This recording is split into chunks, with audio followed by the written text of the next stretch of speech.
See it on my face, I made up my mind. Not another day, you're on borrowed time. Let me get away, yeah I'm running, yeah I'm running. So love me or leave me, I'm standing alone. Can't shake a feeling that lives in my bones. Lie to me, tell me you wish that you could, but nothing you gave me is worth what you took. 'Cause baby when I'm gone for good.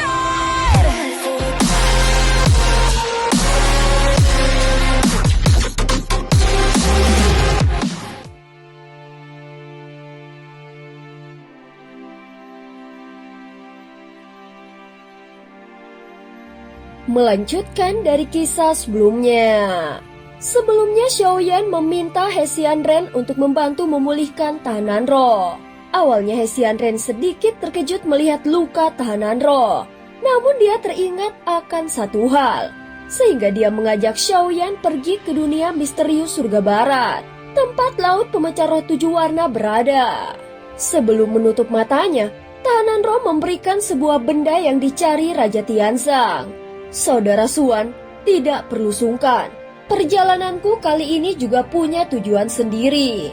Kekacauan di dunia Sanhai belum sepenuhnya reda, jadi aku tidak bisa terus terikat denganmu.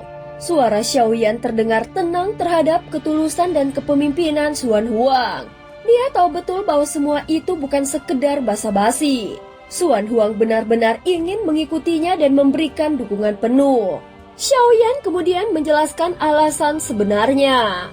Dia datang bukan semata-mata untuk meredakan konflik di dunia Sanhai, melainkan untuk menyelamatkan Raja Tianzang yang mencari manifestasi hukum reinkarnasi. Namun pada akhirnya dia juga membantu menenangkan kekacauan dunia Sanhai. Bisa dianggap kebetulan dari rangkaian peristiwa. Mendengar itu, Xuan Huang tidak lagi membujuk. Dia telah menyaksikan sendiri kekuatan Xiaoyan. Walau tingkat kultivasinya tampak lebih rendah, namun kemampuan tempurnya jauh melampaui dirinya. Justru hal itu menyalakan kembali semangat latihannya.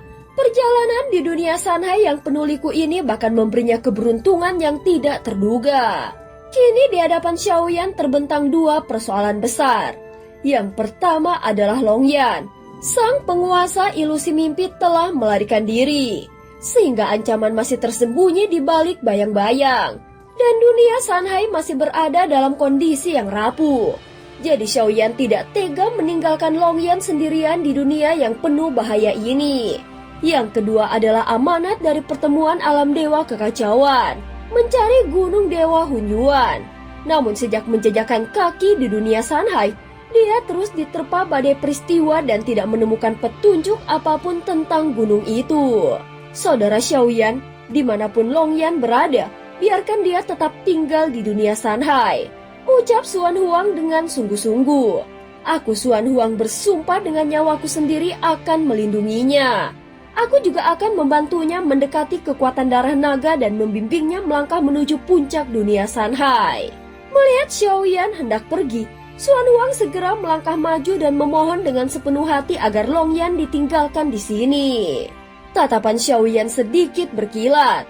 Jubah sulamnya berkibar ringan saat dia memanggil Longyan keluar dari ruang lingsu, membuat sosok itu muncul di sisi mereka.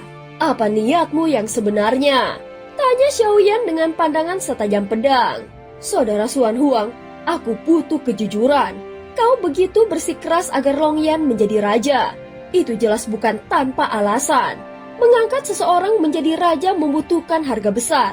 Tanpa keuntungan yang sepadan, mustahil kau akan begitu gigih. Ekspresi Xuan Huang langsung berubah. 2 sosok lainnya yang berada di belakangnya langsung melangkah mundur ratusan kaki dan tidak berani ikut campur. Jelas ini menyentuh rahasia inti klan naga.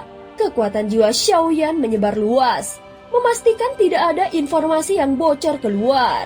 Xuan Huang akhirnya menghela nafas dan berkata jujur, semua ini memang demi klan naga.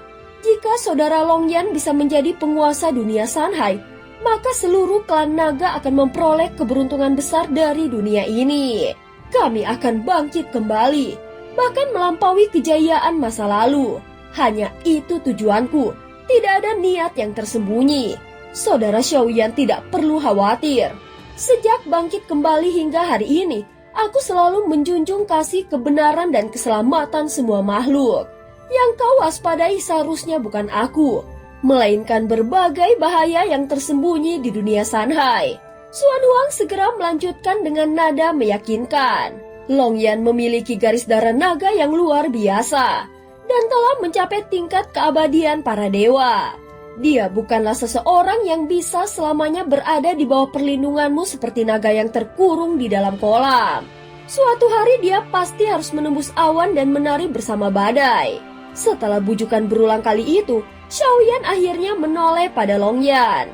Sosok itu terdiam dan matanya penuh perenungan. Longyan, suara lembut Xiaoyan mengandung kehangatan seperti seorang ayah. Keputusan ada di tanganmu. Dunia Sanhai memang berbahaya, tetapi juga jalan menuju puncak langit. Aku tidak ingin menghalangi masa depanmu. Namun jika kau tidak mau, ayahmu ini akan melindungimu seumur hidup. Di dalam hati Xiaoyan, Longyan tidak berbeda dengan anak kandungnya sendiri.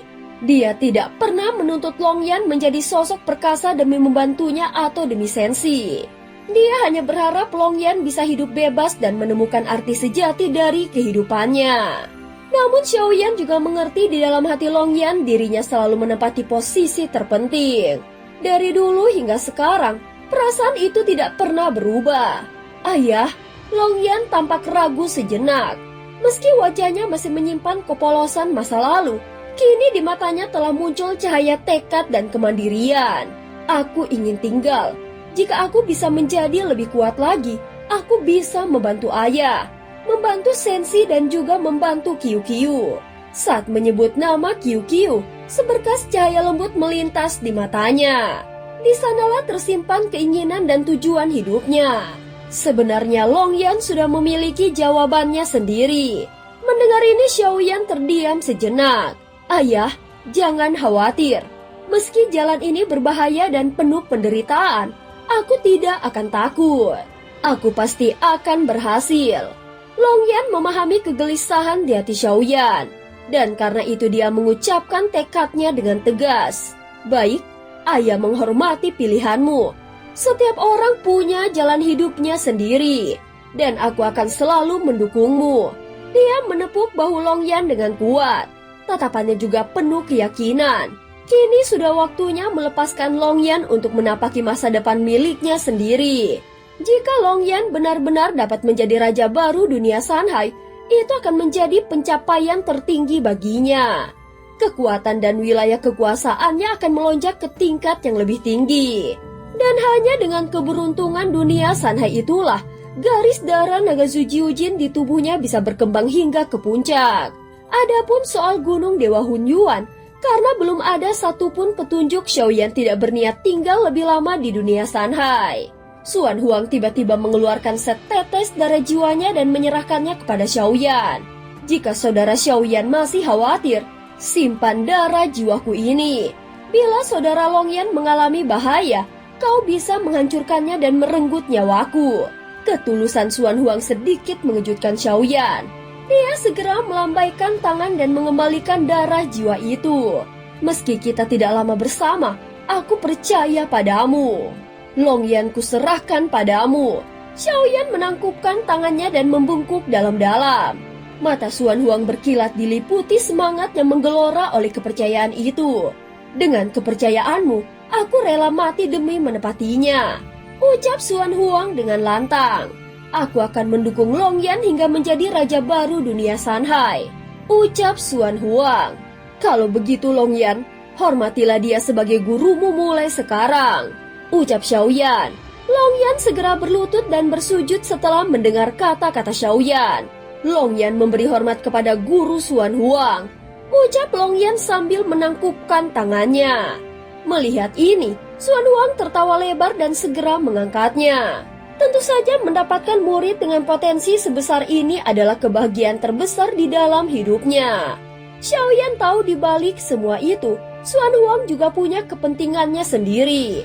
Meskipun dia memiliki keberuntungan dunia Sanhai, itu masih belum cukup untuk mendorong kultivasinya menembus batas yang lebih tinggi. Murid seperti Long Yan adalah kesempatan langka yang dapat mengubah masa depannya. Saudara Xiaoyan, setelah kau meninggalkan dunia Sanhai, bahaya akan mengintai di mana-mana.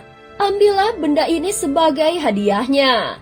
Saat berbicara, dia membuka mulut dan memuntahkan seberkas cahaya keemasan. Dalam sekejap, cahaya itu berubah menjadi sebuah gunung raksasa yang menjulang tinggi menembus langit dan muncul di dasar laut yang dalam. Ini adalah sesuatu yang kudapatkan secara kebetulan. Kau pasti bisa menebak apa ini. Suan Huang memandang Xiaoyan dengan ekspresi serius dan penuh ketulusan. Mungkinkah ini gunung dewa Hun Yuan? Ucap Xiaoyan sambil mengerutkan keningnya. Dan cerita pun berakhir. Terima kasih udah dengerin Mihu dari awal sampai akhir ya. Sampai jumpa.